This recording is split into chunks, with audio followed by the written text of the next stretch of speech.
In a world where wealth can vanish in a heartbeat, Destiny Williams learns that blood isn't always thicker than water.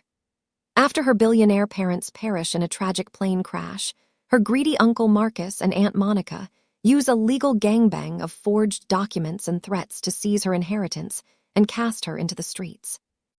Reduced from a princess to a silent beggar, Destiny's life hangs by a thread until she collapses at the gates of Jin-Ho Park, a legendary Korean mafia boss known as the Dragon. Struck by her resilience, Jin-Ho takes her in and uncovers the rot of the Hayes betrayal. Hello, family. Welcome to Afro Soul Mafia Stories. Before we proceed to the story, I would love to know where you are watching from.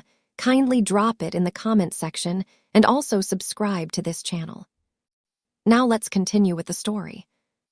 The golden gates of the Williams estate didn't just serve as a barrier to the outside world. They were the entrance to a sanctuary where the air seemed to hum with a different frequency of peace. For 17-year-old Destiny Williams, life was a tapestry woven from the finest silk and the warmest light. Every morning began with the soft chime of a grandfather clock echoing through a hallway lined with original Renaissance art, leading to a breakfast room where the floor-to-ceiling windows overlooked 300 acres of manicured rolling hills.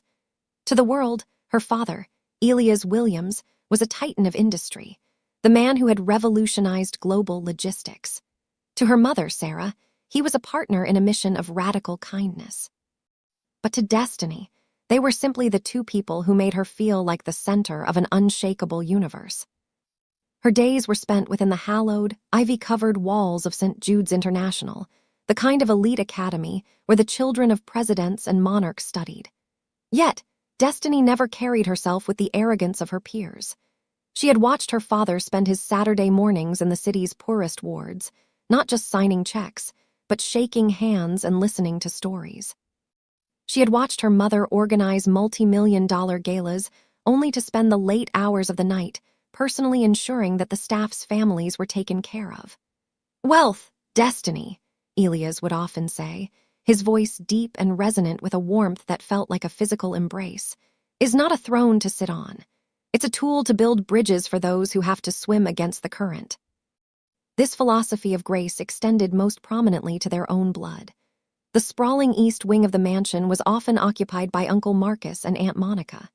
Destiny remembered the emergency dinners where Marcus, with his stocky frame hunched in feigned defeat and his square jaw tight with a practiced stress, would explain his latest failed venture.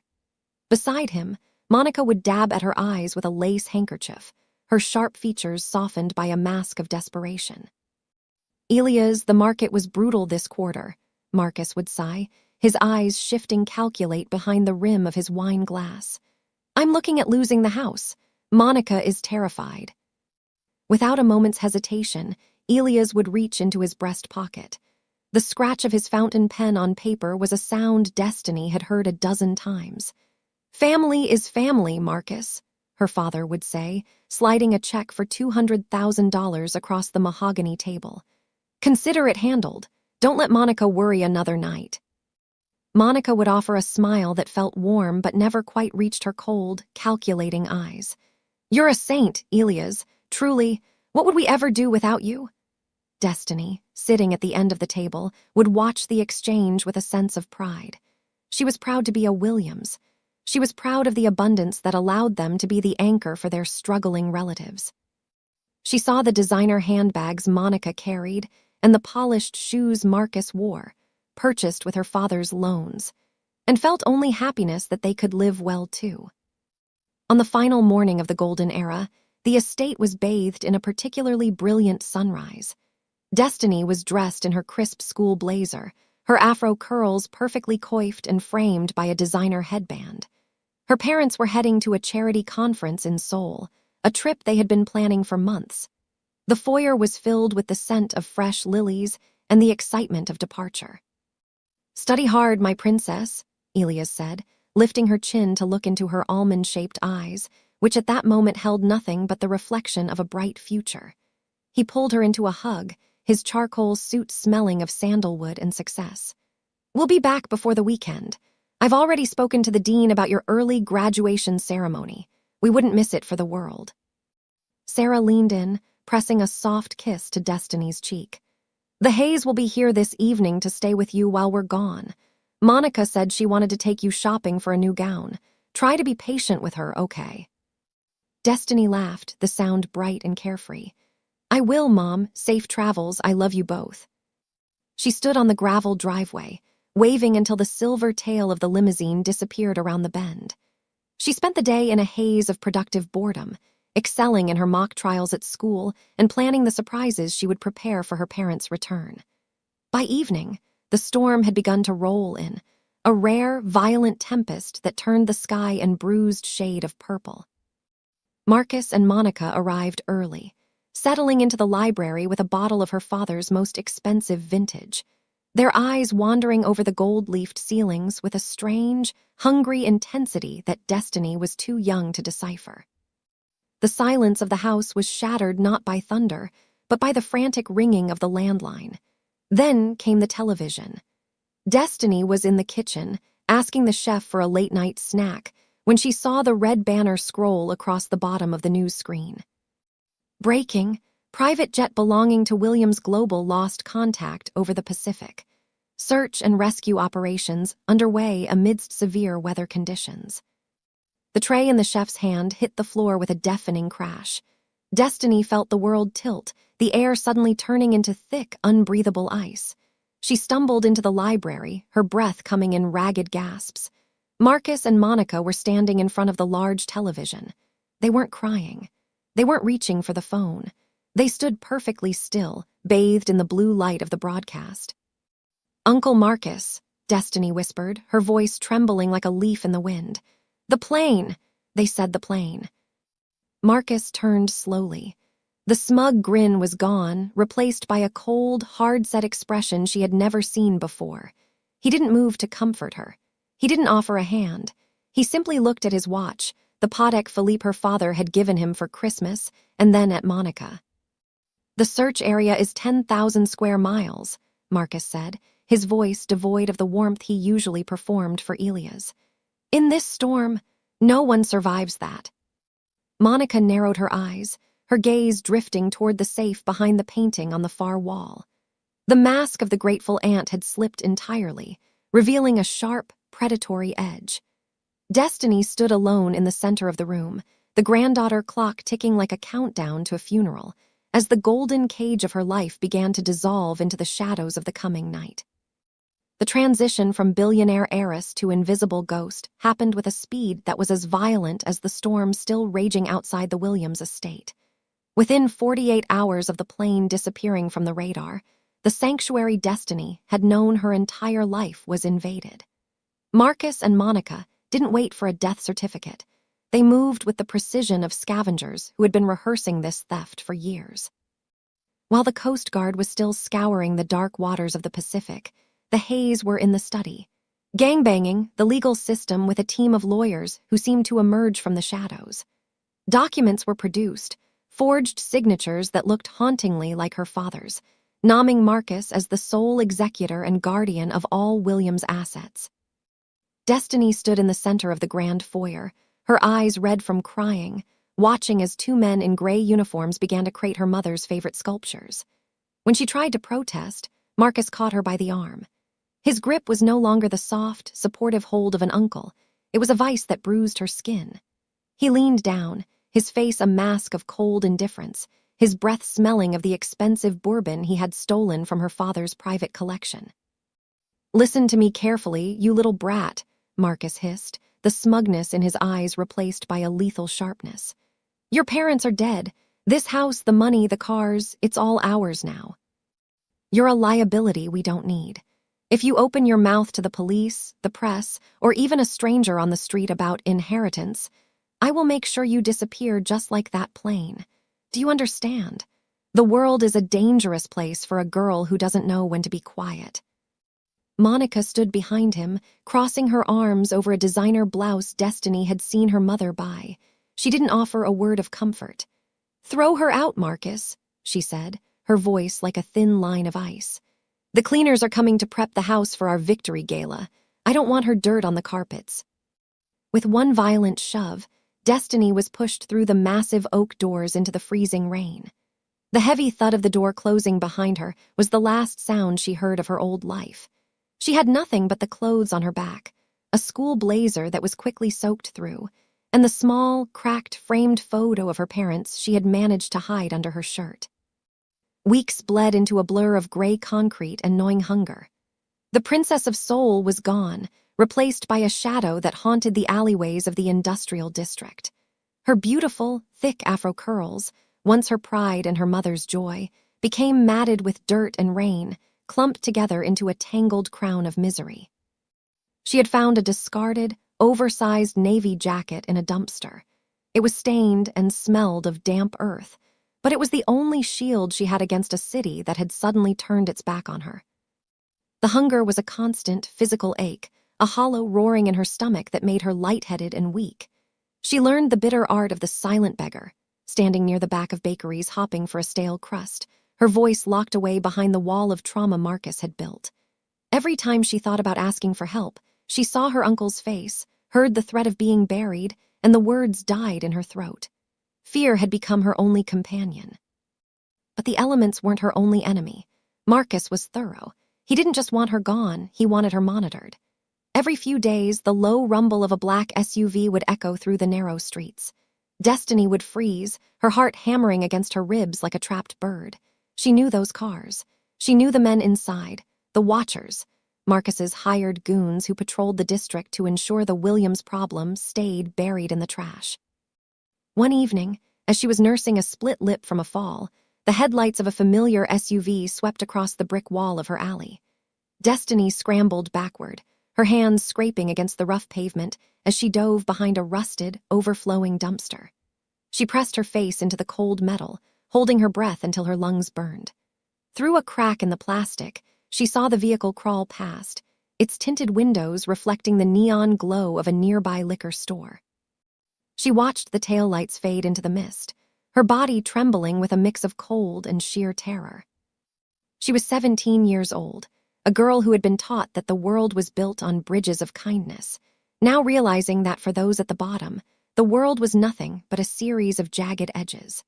Her rich, deep brown skin was now ashy and bruised, her almond eyes once filled with defiance, now reflecting only the hollow sadness of a survivor who was losing the will to fight. She was a ghost in her own city, a billionaire's daughter who had been erased, waiting for the cold or the hunger to finally finish the job her uncle had started. Every night she fell asleep on a bed of damp cardboard, she clutched the photo of her parents to her chest, whispering a silent apology to the two people who had thought they had left her the world, only for it to be stolen by the vultures they had fed at their own table. The storm that had pursued Destiny through the jagged streets of the industrial district finally decided to finish her. The rain turned into a freezing sleet that coated the pavement in a treacherous glass, and the wind howled through the canyons of glass and steel like a predator closing in for the kill. Destiny stumbled, her legs feeling like lead weights, her breath coming in shallow, wheezing hitches. She had walked for miles, driven by a primal instinct she didn't know she possessed, moving away from the dark alleys where Marcus's Watchers lurked and toward the shimmering lights of the high-rise district, the only place that still reminded her of the world she had lost. Her oversized jacket was a sodden weight, dragging her down, and her thin sneakers had long since soaked through. Her vision was blurring, the neon signs of the city bleeding into streaks of gold and crimson.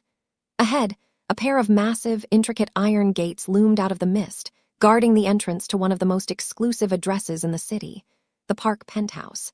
To anyone else, it was a fortress of wealth. To Destiny, in her delirium, it looked like a final resting place.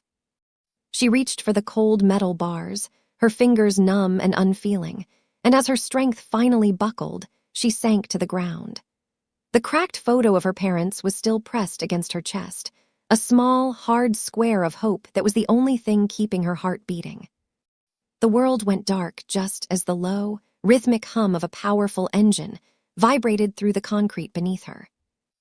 A motorcade of 3 armored black sedans pulled up to the gate, their headlights cutting through the sleet like twin suns.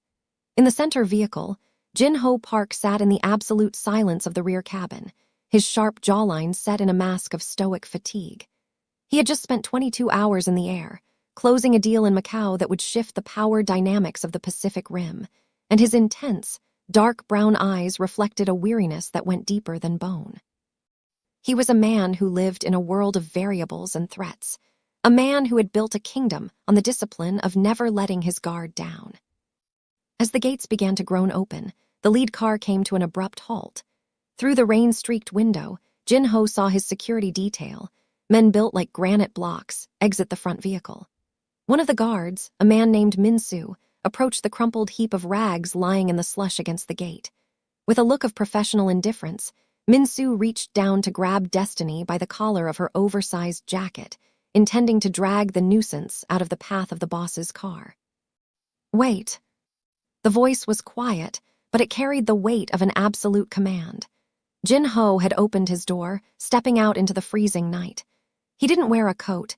His navy wool suit was perfectly tailored, his Patek Philippe glinting under the streetlights as he moved toward the gate.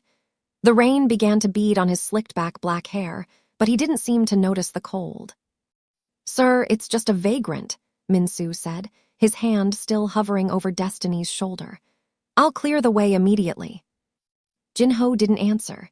He walked closer, his gaze falling on the girl. Even in the darkness, the contrast was jarring. This was a girl who had been hollowed out by the world, her deep brown skin ashy from the cold, her matted afro curls clinging to her face like a shroud. But as the guard's rough movement caused her to stir, her eyes flickered open for a fraction of a second. In that heartbeat, Jin-ho Park saw something he hadn't expected. He didn't see the vacant stare of the defeated or the dull plea of a victim. Beneath the layers of fear and exhaustion, there was a spark of pure, unadulterated defiance. It was the look of a soldier who refused to surrender even as the walls closed in. It was a warrior's soul, trapped in a body that had been failed by everyone. It was a reflection of the same fire that had allowed Jin-ho to survive his own ascent through the blood-soaked ranks of the underworld. The girl's hand tightened around the object hidden under her jacket, her knuckles white. She looked at the towering man in the expensive suit, not with hope, but with a challenge, as if daring the universe to take one more thing from her. Then, her eyes rolled back, and she went limp once more. The silence that followed was broken only by the hiss of the rain.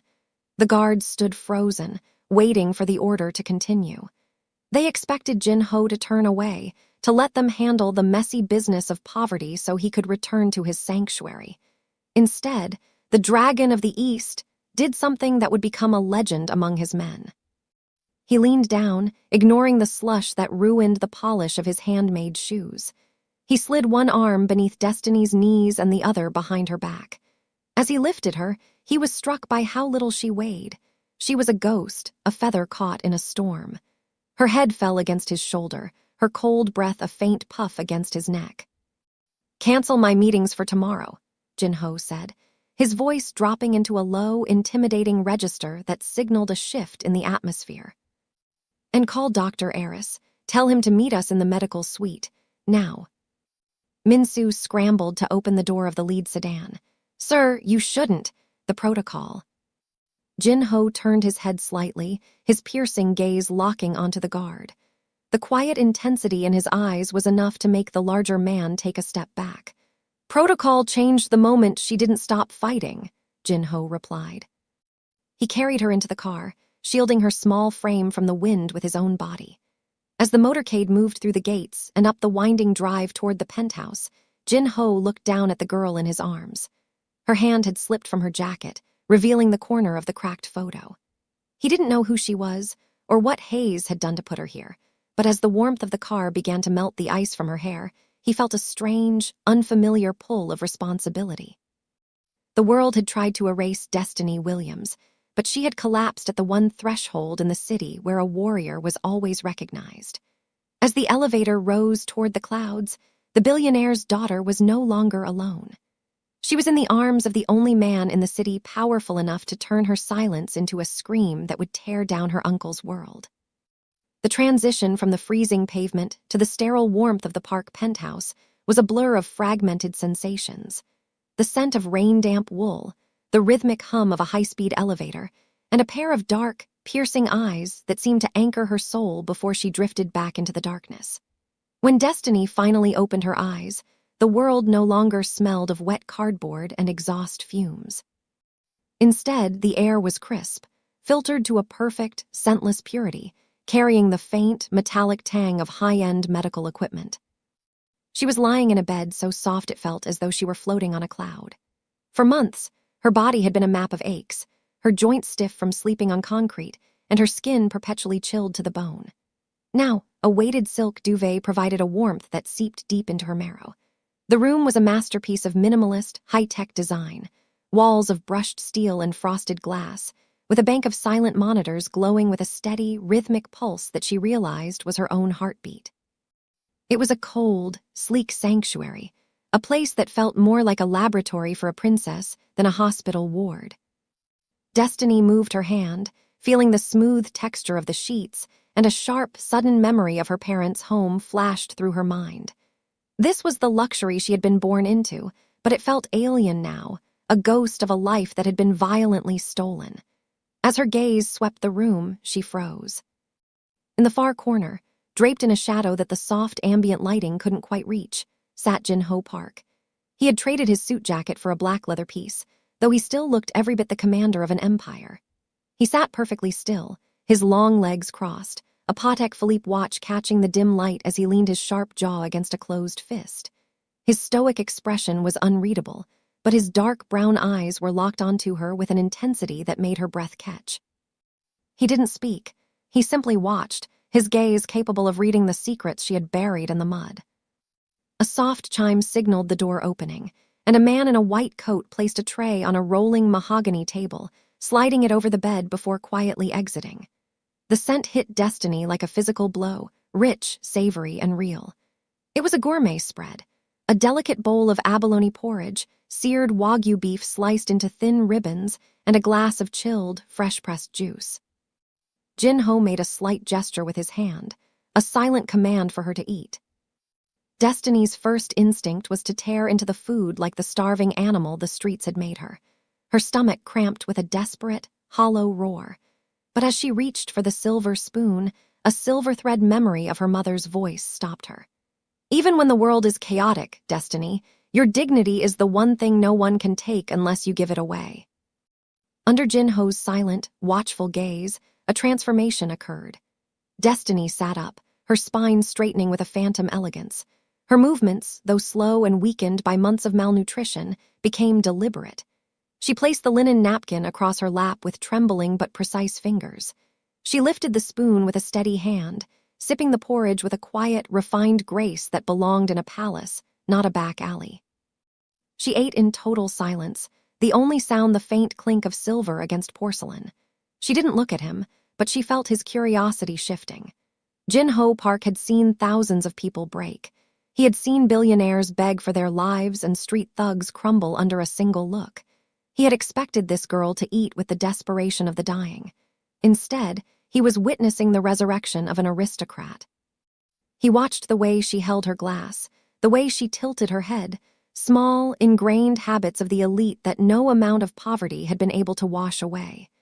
His eyebrows twitched almost imperceptibly. This wasn't just a stray he had picked up from the rain. This was a girl who had once stood on a foundation as high as his own. As she finished, Destiny finally turned her head, her almond-shaped eyes meeting his. The innocence was still there, shadowed by a profound, haunting sadness, but the defiance he had seen at the gate had solidified into something sharper. She was no longer just surviving, she was reclaiming the space around her. Jin-Ho stood up, his tall, muscular frame casting a long shadow across the medical suite. He walked to the edge of the bed, his presence commanding and heavy, but he didn't lean over her. He respected the distance she had reclaimed. "You have the manners of a girl who was raised in the light," Jin-Ho said, his voice a low, melodic rumble that vibrated through the room. "But you were found in the dark. The clothes you wore were rags, but the photo you held was of Elias and Sarah Williams." Destiny's breath hitched at the mention of her parents' names. The silence Marcus had forced upon her felt like a physical weight in her throat, a jagged stone she couldn't swallow. She looked at Jin-Ho, searching for the calculation of a predator, but found only the quiet intensity of a man who dealt in the truth. "I am Jin-Ho Park," he continued, his stare becoming intimidating, yet strangely protective. "In this house, Marcus Hayes has no power. In this house, the Watchers do not exist. You are safe, but I do not house ghosts. I want to know how a princess ended up in my gutter." Destiny looked down at her hands, now clean and pale against the silk duvet. The high-tech monitors chirped a steady, reassuring rhythm, a heartbeat that sounded like a drum of war. For the first time in weeks, the wall of traumatic silence began to crack. She looked back up at the man who looked like the devil but had acted like a savior, and for a fleeting second, the fear in her eyes shifted to a cold, burning defiance.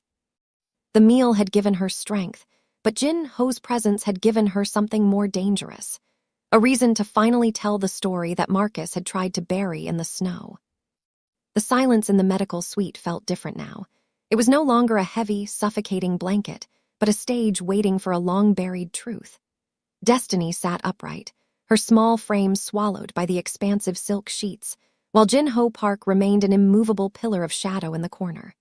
For a moment, the only sound was the rhythmic, high-tech pulse of the monitors, a digital reminder that she was still alive, despite every effort by her own blood to ensure she wasn't. Destiny looked down at her hands. They were clean now, the grime of the industrial district scrubbed away, but she could still feel the phantom chill of the rain and the rough bite of her uncle's grip. She took a breath, and for the first time in weeks, the air didn't catch in a throat constricted by terror. The walls of this penthouse were thick, guarded by men who moved like ghosts and a man who looked at the world like he owned it. For the first time, the threat Marcus Hayes had leveled against her life felt smaller than the protection offered by the man sitting across from her. "They didn't just take the money," Destiny began, her voice cracking initially before settling into a low, haunting melody of grief and steel. "They took the world.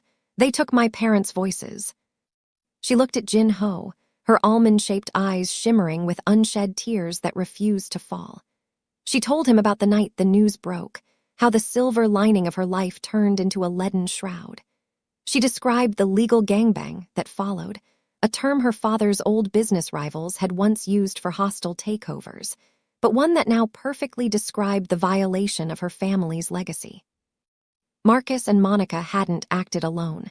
They had moved with the synchronized cruelty of a pack of wolves. Within hours of the crash, they had summoned her father's own personal attorneys, men who had sat at their dinner table, men who had received generous bonuses and seen their children's tuition paid by Williams Global. But loyalty, Destiny realized, was a currency that devalued the moment the source of the wealth stopped breathing. "They had papers," she whispered, her fingers curling into the duvet. "Papers I know my father never signed. They used the chaos of the search and rescue to forge a new reality. They bribed the firm, bought the senior partners with promises of even larger retainers from the new management, and within 48 hours, they had a court order. $1 billion inheritance, decades of my father's sweat and my mother's heart, transferred to Marcus as the sole executor. They made me a ward of the state on paper, while in reality, they made me a prisoner in my own home." Jin-Ho didn't move, but the temperature in the room seemed to drop. His dark eyes narrowed, his piercing gaze absorbing every detail of her betrayal. He had seen the underworld's brutality, but there was a specific, polished evil in family members who preyed on their own. Destiny described the final confrontation. She told him how Marcus had laughed while drinking her father's vintage scotch, boasting about how easy it was to turn radical generosity into a weapon against the very people who practiced it. They had used the lawyers to freeze every account associated with Destiny's name, ensuring she didn't have a single cent to fight back. Then came the threats. Marcus had leaned into her face, his eyes glassy with greed and whiskey, promising her that if she spoke to a single journalist or a single officer, he would ensure the tragedy of the Williams family was completed with her funeral. "He told me the world wouldn't care about a mafia brat or a spoiled heiress once the narrative was set," Destiny said, a spark of defiance lighting up her sad features. "They told the press I was distraught and had gone away to a private retreat in Europe to mourn. Then, they drove me to the abandoned factory district in the middle of a storm and threw me out like a bag of trash. They left me to die, Jin-ho. They didn't just want the money. They wanted me erased so they could enjoy the blood money without the guilt of looking at my face. She told him about the Watchers. The hired goons Marcus used to patrol the streets, ensuring she never wandered too close to the light or found a hand to pull her up. She described the weeks of silence, the way she had matted her hair and hidden in the shadows, becoming the ghost they wanted her to be just to stay alive. As she finished, the room fell back into a silence that was now electric with Jin-ho's simmering fury. He stood up slowly, the leather of his jacket creaking, his tall, muscular frame casting a shadow that seemed to reach every corner of the suite. He walked to the window, looking out over the sprawling city, a city where Marcus Hayes was currently celebrating a stolen life. Jin-ho didn't offer a platitude. He didn't tell her it would be okay. Instead, he turned back to her, his expression controlled but his stare intimidating in its focus. "They used the law to steal from you," he said, his voice a low, melodic rumble of impending doom. "They used your silence to build their throne, but Marcus Hayes made a mistake. He forgot that the law is only one way to claim a debt." He walked back to the bed, his Patek Philippe watch glinting under the sterile lights. "He thinks he erased you, Destiny. He thinks he turned a billionaire's daughter into a ghost. But he brought you to my doorstep, and in my world, we don't ignore ghosts. We give them the fire they need to burn their enemies down." For the first time since the plane fell from the sky, Destiny felt a sensation other than fear or hunger. It was a cold, sharp clarity. She looked at the man who had picked her up from the slush, a man who lived in the shadows but understood the light better than her own kin. The breaking of the seal was complete. The truth was out, and as Jin-ho Park turned to leave the room to summon his men, Destiny knew that the legal gangbang of her uncle was about to meet the underworld justice of the dragon. The Hays had taken everything, but they had left her with her life, and now they were about to find out that life was the only thing Jin-ho Park needed to take it all back.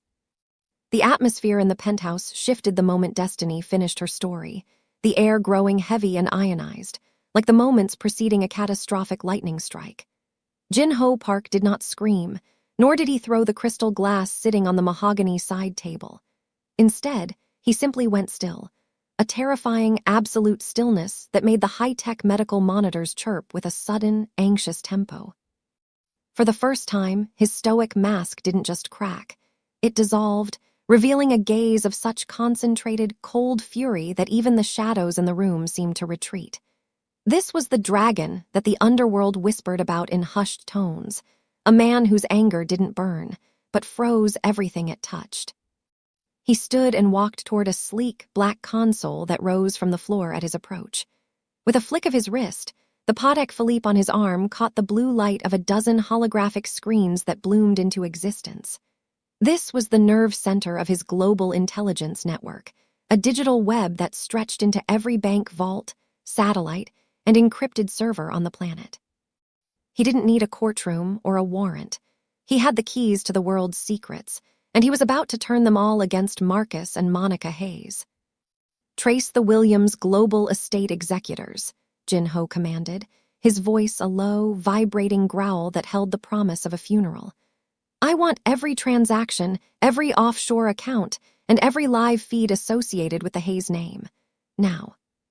The screens blurred with data, a waterfall of numbers and legal filings that would have taken a team of forensic accountants years to untangle. To Jin-ho, it was a roadmap of a crime. He watched as the digital fingerprints of Marcus Hayes appeared, showing a systematic, gut-wrenching liquidation of everything Destiny's parents had built. One screen flickered to life, showing a grainy, high-definition feed from a hidden security camera in a high-end luxury boutique downtown. Destiny leaned forward, her breath hitching in her chest as she saw them. Marcus and Monica were standing at a velvet-covered counter, surrounded by shopping bags that cost more than a year of a common man's salary. Monica was laughing, her sharp face lit with a predatory joy as she tried on a necklace of emeralds that had been bought with funds diverted from Sarah Williams' favorite children's foundation. Beside her, Marcus was pointing at a display of watches, his smug grin wider than it had ever been when he was begging Elias for loans. They aren't just taking the money, Jin-ho whispered, his dark eyes reflecting the flickering light of the screens. They are erasing the kindness that earned it. He tapped a key, and a new set of data cascaded down. He saw the legal gangbang in real time, the transfers moving from Destiny's father's charities into private holding companies. He watched as Marcus signed off on the sale of a community medical wing to pay for a custom-built Italian sports car. The Hayes weren't just living large. They were feasting on the carcass of a legacy, tearing apart the bridges Elias and Sarah had built to line their own pockets with jewelry and carbon fiber. Jin-ho's jaw tightened, a muscle leaping in his cheek. He watched a live feed from the Williams estate, Destiny's home. Monica was directing movers to take her mother's hand-painted vases into the guest house, her expression one of cool, manipulative control. She moved through the halls with an air of self-interest that made Destiny's stomach turn. They were redecorating the sanctuary of her childhood with the spoils of their betrayal. "They think they are invisible," Jin-ho said, his stare becoming so intimidating that the air in the suite felt thin. "They think because they bought the lawyers and threatened a child, the world has gone blind. They are enjoying the warmth of a fire they started with your life." He turned back to Destiny, the blue light of the screens making his sharp jawline look like it was carved from obsidian. The quiet intensity in his gaze was no longer just about observation. It was about execution. He saw the way she looked at the screens, the mix of innocence and a newly forged defiance. She was seeing the rot of her own blood, and he was making sure she saw it clearly. "Marcus Hayes believes wealth is a shield," Jin-ho continued, his voice dropping into that melodic, terrifying register. "He believes that because he has the papers, he has the power. He is currently buying a fleet of cars to replace the love he stole. He is buying emeralds to hide the fact that his soul is black." Jin-ho reached out, his hand hovering over a final command on the console. "I have tracked every cent. I have seen every smile they shared over your parents' grave. I have the watchers located, and I have the lawyers' secret ledgers." He looked at Destiny, his intense dark brown eyes promising a reckoning that no legal system could offer. The cold fury wasn't just a reaction, it was a strategy. He wasn't going to just stop them. He was going to dismantle them piece by piece, starting with the very things they loved most. "They want to live like royalty?" Jin-ho asked, a dark, joyless smile touching his lips. "Then we shall give them a coronation the city will never forget. They took everything from you, Destiny. Now I am going to take the world from them, and I'm going to make them watch while I give it back to you." He shut down the screens with a final, decisive swipe. The room plunged back into the soft, ambient glow of the medical suite, but the energy had changed. The dragon was no longer just watching. The hunt had begun. Marcus and Monica Hayes were still in that boutique, clinking glasses and celebrating their stolen fortune, entirely unaware that the man who read souls for a living had just marked them for extinction. The cold fury of Jin-ho Park was now a living thing, a shadow that was already stretching across the city to find the Hayes in their den of stolen gold. The scent of expensive perfume and false grief arrived at the park penthouse long before Marcus and Monica Hayes even stepped off the private elevator. News in the upper echelons of the city traveled like a contagion, and word that a mysterious benefactor had rescued a girl matching the description of the missing Williams heiress had reached the Hayes' ears within hours. The vultures had spent weeks picking the bones of Destiny's inheritance clean, but the realization that the ghost they had created might still have a voice sent them into a frantic, calculated panic. They knew that to maintain their stolen empire, they had to reclaim the girl before she could dismantle the lies they had so carefully constructed. Jin-ho Park stood by the floor-to-ceiling windows of his living area, his back to the elevator doors as the chimes signaled their arrival. He was impeccably dressed in a charcoal three-piece suit, his Patek Philippe watch catching the glint of the city lights below. Destiny sat in a high-backed armchair nearby, partially shielded by the architectural shadows of the room. She was wearing a soft, cream-colored silk dress, a gift from Jin-ho, but as the elevator doors slid open, her fingers dug into the fabric, her almond-shaped eyes widening with a sudden, sharp influx of terror. Marcus stepped out first, his stocky frame squeezed into a bespoke tuxedo that looked like it had been bought with a dead man's credit card. He smoothed his short-cropped hair, his square jaw set in an expression of practiced, paternal concern. Beside him, Monica glided forward, her sharp face carefully painted with the hues of a mourning ant. She wore a black designer dress and carried a lace handkerchief, her high heels clicking against the polished marble floor with a rhythm that sounded like a countdown to destiny. "Oh, thank heaven," Monica cried out, her voice a pitch-perfect imitation of relief. She didn't wait for a greeting, her eyes scanning the expansive, minimalist room until they landed on the girl in the chair. "Destiny, my sweet, poor girl, we have been absolutely sick with worry." Marcus followed her lead, his smug grin buried under a mask of heavy-hearted responsibility. He approached Jin Ho with an outstretched hand, though he didn't dare make eye contact for long with the man whose presence made the air in the room feel thin and dangerous. "Mr. Park, I cannot tell you what this means to us. Our niece. She's been so distraught since the accident. Her mind hasn't been right. She wandered off from the private retreat we arranged for her, and we've had every private investigator in the state looking for her." Destiny's breath hitched, a soft, wounded sound that Jin Ho caught instantly.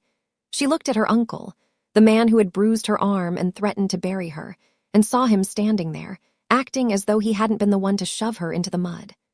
The manipulation was so seamless, so polished, that for a moment the old traumatic silence tried to pull her back under the waves. Jin Ho did not turn around immediately. He allowed the silence to stretch, a cold, suffocating vacuum that forced Marcus to shift his weight from one foot to the other. When Jin Ho finally moved, it was with the slow, predatory grace of a man who had already seen the end of the game. He turned, his sharp jawline highlighted by the dim ambient light, and his intense dark brown eyes locked onto Marcus Hayes. "Searching everywhere?" Jin Ho asked, his voice a low, melodic rumble that made Monica's hand tremor as she dabbed at her perfectly dry eyes. "That is a dedicated effort for a girl you claimed was in Europe." Marcus didn't blink, his calculating mind already spinning a new thread of the lie. "It was a misunderstanding with the press, Mr. Park. We wanted to protect her privacy. You know how the media vultures can be. We just wanted our girl home where she belongs." Monica rushed toward Destiny, her high-pitched heels echoing. "Come, darling, stand up. We have your room ready. The doctors are waiting. You've put us through such a scare, wandering into these dangerous parts of the city." She reached out a hand, her high cheekbones sharp and her gaze cold behind the fake smile. It wasn't an invitation, it was a command.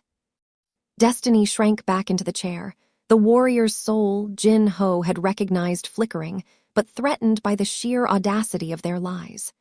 She looked at the hand Monica offered, the same hand that had adjusted a pearl necklace while Destiny was kicked into the rain. "She is not going anywhere." The command from Jin Ho was absolute. He stepped into the light, his tall, muscular frame casting a shadow that seemed to swallow both Marcus and Monica. His expression was calm, controlled, but his stare had become so intimidating that the air in the penthouse seemed to vibrate.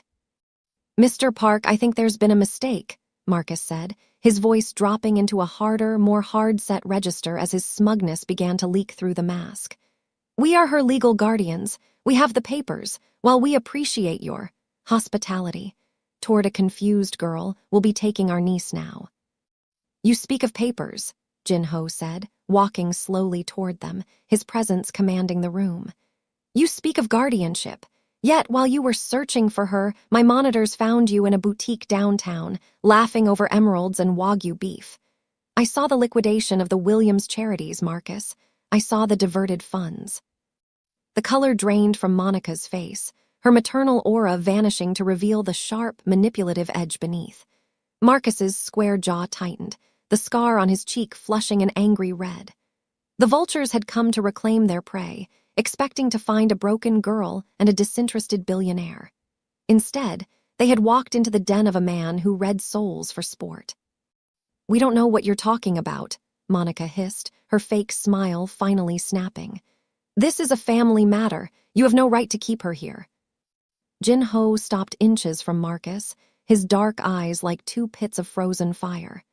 "In this city, I have the right to whatever I choose to protect. You did not come here for a niece. You came here because you realized that a ghost can still testify." He turned his gaze to Destiny, his expression softening just enough for her to see the fire he was offering her. "Destiny, tell them where they found you." Destiny looked up, her rich brown skin illuminated by the penthouse lights. She looked at Marcus, who was glaring at her with a silent promise of violence, and at Monica, whose thin lips were pressed into a line of pure malice. For the first time, she saw them not as the powerful giants who had stolen her life, but as the small, rotting creatures they truly were. "You didn't find me," Destiny said, her voice small but clear, cutting through the tension. "You threw me out. You told me I would be buried if I spoke." Marcus took an impulsive step forward, his stocky frame tensing. "You little." Before he could finish, two of Jinho's guards appeared from the shadows behind the furniture, their presence a silent, lethal warning.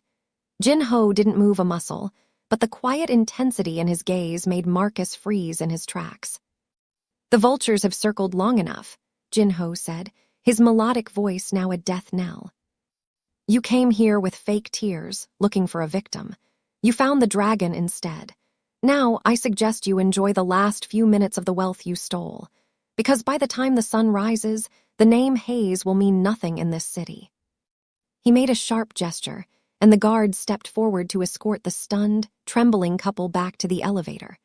Monica clutched her lace handkerchief, her elegant clothes now looking like a costume on a failing actress. Marcus looked back one last time, his smug grin replaced by a look of sheer, unadulterated terror. As the elevator doors closed, the silence returned. But this time, it was the silence of a battlefield after the first decisive blow. The vultures had tried to close the cage, but they had only succeeded in ensuring their own destruction. Heavy silence that followed the Hayes' failed attempt to reclaim Destiny was merely the calm before a devastating storm. Jinho Park did not let them leave the building. Instead, his guards intercepted them at the elevator, redirecting them deep into the heart of the penthouse, to the inner sanctum where the real business of the Park Empire was transacted. The room was vast and windowless, dominated by a wall of high-definition monitors that flickered with the cold, blue light of global data streams. The air here was thin and chilled, smelling of ozone and expensive cologne, creating a suffocating atmosphere that made Marcus pull at his tuxedo collar, and Monica clutch her pearls until her knuckles turned white. Jinho entered behind them, his presence filling the room like a physical weight. He did not sit. He stood behind a sleek obsidian console, his sharp jawline set in a mask of absolute authority. Destiny stood beside him, no longer shrinking into the shadows, her almond eyes fixed on the aunt and uncle who had once seemed like giants, but now looked like small, trapped animals. "You spoke of legacy," Jinho began, his voice a low, melodic rumble that echoed off the brushed steel walls. "You spoke of guardianship, but in my world, legacy is not something you steal. It is something you defend. And you have done nothing but rot the very house that fed you." Marcus tried to muster one last shred of his smug defiance, his square jaw tightening as he looked at the screens. "You're overstepping, Park. Whatever you think you know, it's all legal. The papers are signed. The firm has verified everything. You can't just hold us here." "Legal," Jinho repeated, the word sounding like a curse on his tongue. He tapped a command onto the glass surface of the console.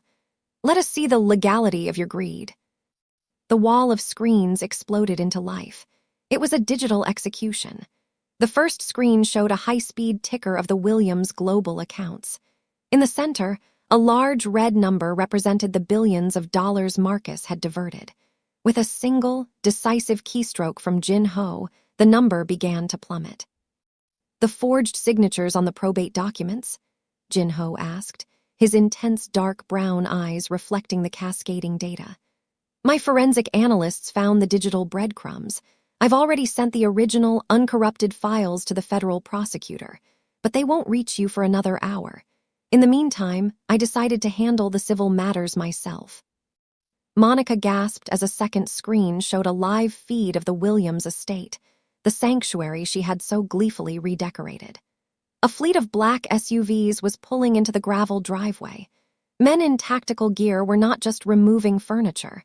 They were changing the locks and sealing the doors with tape. "That's our home," Monica shrieked, her maternal aura completely replaced by a sharp, predatory panic. "It was never yours," Jin-ho replied coldly. "It belongs to the Williams estate, and as of 3 minutes ago, the court-appointed receivership, under my direction, has reclaimed it. You are officially trespassers in your own lives." The display shifted again. It showed Marcus's private holding accounts, the offshore safety nets he had built with the blood of Destiny's father's charities. Before their eyes, the balances were wiped to zero. One by one, the assets flickered and died. The custom sports car, repossessed. The emerald necklace Monica had tried on. The payment had been flagged as fraudulent, and the boutique's security had been notified to reclaim it from her hotel room. "You used a legal gangbang to strip a child of her birthright," Jin-ho said, his stare becoming so intimidating that Marcus took a stumbling step back. "So, I used my network to strip you of your oxygen. You have no accounts, no credit, no standing. In the eyes of the world, Marcus and Monica Hayes no longer exist as anything more than common thieves." The most devastating blow came last. A screen lit up with a video feed from the boardroom of Williams Global. The senior partners of the law firm, the men who had accepted Marcus's bribes, were being escorted out in handcuffs, their faces blurred by shame. "Your friends have already confessed," Jin-ho said, his voice dropping into that melodic, terrifying register. "They traded your names for a lighter sentence. They described how you laughed about sending Destiny to the streets. They told me how you toasted to her unfortunate end." Marcus looked at the screen, his stocky frame trembling. The smugness was gone, replaced by the hollow, gray realization that he had played a game against a dragon and lost everything. He looked at Destiny, trying to find a spark of the niece he could manipulate, but he found only the cold, hard reflection of Jin-ho's fire. "Please," Monica whispered, her sharp face contorted in a mix of rage and terror. "You can't do this. We're family." "Family protects," Jin-ho said, leaning over the console, his piercing gaze locking onto hers. "Family sacrifices, you are parasites, and I have just finished the treatment." He made a final gesture to his guards. The display screens went black, leaving the room in a heavy, oppressive darkness lit only by the glowing medical monitors in the distance. The display of power was absolute. In less than 10 minutes, Jin-ho Park had dismantled a billion-dollar heist and reduced the villains to the very thing they had tried to make Destiny: nobodies. "Take them to the lobby," Jin-ho commanded. "Ensure they have exactly what they gave her, nothing but the clothes on their backs. If they are ever seen near the Williams estate or this penthouse again, they won't be dealing with the law. They will be dealing with me." As the guards dragged the sobbing Monica and the broken, silent Marcus toward the exit, Destiny stood tall. She watched them go, not with hatred, but with a profound, quiet relief. The rot had been exposed and excised. She looked at Jin-ho, whose stoic mask was back in place, though his eyes still burned with a protective intensity. The inner sanctum had been the site of her parents' ultimate vindication, and as the heavy steel doors closed on her past, Destiny knew that the silence of the streets would never haunt her again. The dragon had spoken, and the world was finally right again. The aftermath of the confrontation left the inner sanctum in a state of solemn, heavy peace. The monitors had gone dark, the digital execution of Marcus and Monica Hayes complete, but the air still vibrated with the kinetic energy of Jin-ho Park's authority. Destiny stood by the obsidian console, her silhouette reflected in the polished surface, looking not at the screens that had displayed her victory, but at the man who had made it possible. The terror that had defined her existence for weeks had evaporated, replaced by a crystalline clarity that felt both exhilarating and terrifying. Jin-ho moved with his characteristic quiet intensity, his black leather jacket discarded, revealing the crisp white shirt beneath. He picked up a fountain pen, a heavy silver instrument that looked more like a weapon than a tool, and laid a single, thick sheet of parchment on the desk. This was not a court order or a bank transfer. It was a document of a different kind, one that carried the weight of the underworld and the sanctity of a vow. "The money is back in your name, Destiny," Jin-ho said, his voice a low, melodic rumble that seemed to ground her to the floor. "The Williams estate is secure. The lawyers who betrayed you are being processed by the state, and the watchers who hunted you have been neutralized." He looked at her, his intense dark brown eyes softening just enough to reveal the man beneath the dragon's mask. "But money is only paper. It can be stolen again.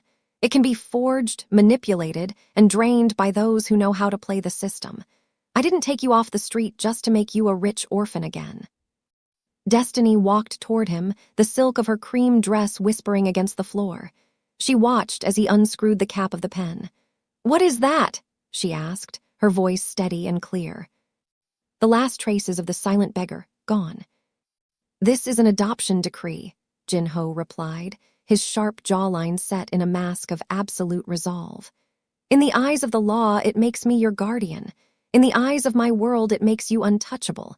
I am not just giving you back your father's wealth. I am giving you my name. I am giving you the Shield of Park." He signed the document with a series of quick, aggressive strokes, the silver pen glinting under the lights. He didn't hesitate. He didn't look for a way out. For a man who lived a life of physical and mental discipline, this was the ultimate commitment. He pushed the paper toward her, and for a heartbeat, the room was silent. "From this moment forward," he continued, his stare becoming intimidatingly protective, "you are Destiny Williams Park. Anyone who looks at you will see the daughter of Elias Williams, but they will feel the shadow of Jin-ho Park. To touch you will be to declare war on the dragon. To threaten you will be to forfeit their own existence." Destiny looked down at the signature. The name Park was written in a script that was bold and uncompromising, a shield made of ink and iron.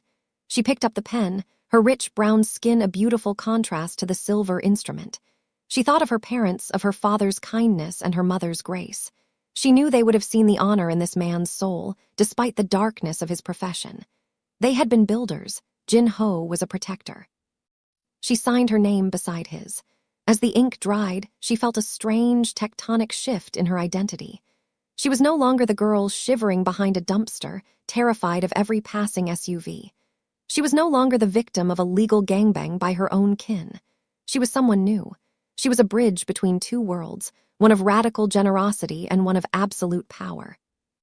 Jin-ho reached out, his hand hovering near her shoulder before he placed it there, a rare gesture of physical affection. His touch was heavy and warm, a solid anchor in a world that had tried to drift her out to sea. "I grew up in the dark, Destiny," he said, his melodic voice dropping into a register of profound sincerity. "I built this empire so that I would never have to be afraid again, but I forgot that power is empty if it doesn't protect the light. You are that light. You stayed a warrior when you had nothing. You kept your dignity when they tried to turn you into a ghost." He leaned down, his piercing gaze locking onto hers with a promise that she felt in her very marrow. "No one will ever touch you again. Not Marcus. Not the lawyers. Not the shadows. You have the name of the man who owns the shadows." Destiny looked up at him, her almond-shaped eyes reflecting the strength he was offering her. She saw the Patek Philippe on his wrist, a symbol of the time he had given her, and the sharp jawline that had become her fortress. She wasn't just safe, she was powerful. "Thank you, Father," she whispered. The word hung in the air, a new foundation for a life that had been torn down to the studs. Jin-ho didn't smile. It wasn't in his nature.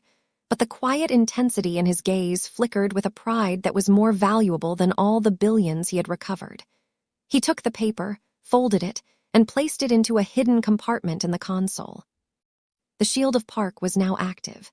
The young black girl who had been cast out of her own home was now the princess of a different kind of palace.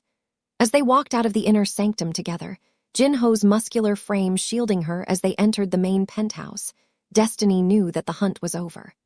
The vultures had been scattered, the rot had been removed, and in its place stood a bond of blood and ink that no plane crash or forged document could ever break. She was Destiny Williams Park, and for the first time in her life, she knew that the future wasn't something to be feared. It was something she was going to lead. The morning sun didn't just rise over the city. It seemed to ignite the glass and steel of the skyline, turning the urban sprawl into a sea of shimmering gold. It was a day that felt heavy with the weight of destiny fulfilled, a sharp contrast to the gray, blade-like rain that had once tried to drown a girl who had lost everything. Destiny Williams Park stood at the threshold of the Williams Global Headquarters, the very building her father had built from a single shipping container into a billion-dollar empire. The lobby was a cathedral of light and polished marble, humming with the quiet energy of a company restored to its true purpose. As Destiny walked through the entrance, the air didn't feel cold or indifferent as it had when she was a ghost on the streets. Instead, a wave of respectful silence followed her. The security detail, men in sharp black suits who moved with the silent discipline of the park lineage, fanned out behind her, a living shield that signaled to the world that the Princess of Seoul had returned with the fire of a dragon at her back. She was no longer the broken girl in the oversized navy jacket, hiding her matted curls and shivering behind dumpsters. Today, her deep brown skin glowed with health and a fierce, quiet confidence. Her natural black hair was styled into a crown of perfect, bouncy Afro curls that framed a face that had traded fear for a terrifyingly beautiful defiance. She wore a tailored white power suit, the stark color a symbol of a fresh start, with a subtle diamond brooch that had once belonged to her mother pinned over her heart. She stepped into the private elevator, the same one she had ridden as a child while holding her father's hand. When the doors opened on the top floor, she found herself standing at the entrance to her father's office. For weeks, Marcus and Monica had turned this space into a shrine to their own greed, filling it with tacky gold accents and the stench of stolen luxury. But Jin Ho had been thorough. The office had been restored to its former glory, the original mahogany desk, the scent of sandalwood and old books, and the walls lined with the awards her parents had received for their radical generosity. But there was a new addition, a portrait behind the desk. It wasn't just of Elias and Sarah Williams. Beside it hung a subtle, minimalist frame containing the adoption decree she had signed with Jin Ho. It was a reminder that the past had been reclaimed, but the future was protected by a new kind of strength. Destiny walked to the desk, running her fingers over the smooth wood. She felt the presence of her parents in the room, but for the first time, it didn't bring a sharp ache of grief. It brought a sense of duty. She was 18 years old, a billionaire's heir and a mafia boss's daughter, and she knew exactly what she was going to do with the empire she had won back. "The board is waiting for you," a low, melodic voice rumbled from the doorway. Destiny turned to see Jin Ho Park standing there. He was impeccably dressed in a black suit that seemed to absorb the morning light, his sharp jawline set in a rare, subtle expression of pride. He didn't look like a man who had just dismantled a criminal conspiracy. He looked like a father watching his legacy take flight. His intense dark brown eyes met hers, and the quiet intensity between them spoke of a bond that was stronger than any legal document. "Let them wait another minute," Destiny said, her voice rich and steady. "I want to see the city first." They walked together toward the floor-to-ceiling glass doors that led to the expansive balcony. As they stepped out, the wind whipped around them, high above the noise and the rot of the streets. From this height, the city looked like a masterpiece of order and potential. Destiny leaned against the railing. The Patek Philippe watch Jin Ho had given her glinting in the sun, a reminder that her time had finally begun. "The Hayes Center for Homeless Youth opened its doors this morning," Destiny said, looking out toward the industrial district where she had once nearly died. "I've ensured that every child who comes through those doors will never have to be a ghost. They will have the education my parents wanted for me and the protection you gave me." Jin Ho stood beside her, his tall, muscular frame a solid anchor against the wind. "Justice is a cold foundation, Destiny, but loyalty is what makes the structure stand." He looked at her, his piercing gaze softening as he saw the woman she had become. "You have both now. You are a Williams by blood and a Park by choice. No one in this city will ever be able to move you again." Destiny looked down at the streets below, where the black SUVs of her security detail were parked like a phalanx of steel. She thought about the night she had collapsed at Jin Ho's gate, a girl with nothing but a cracked photo and a warrior's soul. She realized then that her uncle hadn't just taken everything from her, he had inadvertently given her the world. He had put her on the path to the only man who could teach her how to turn her kindness into a weapon and her grief into a shield.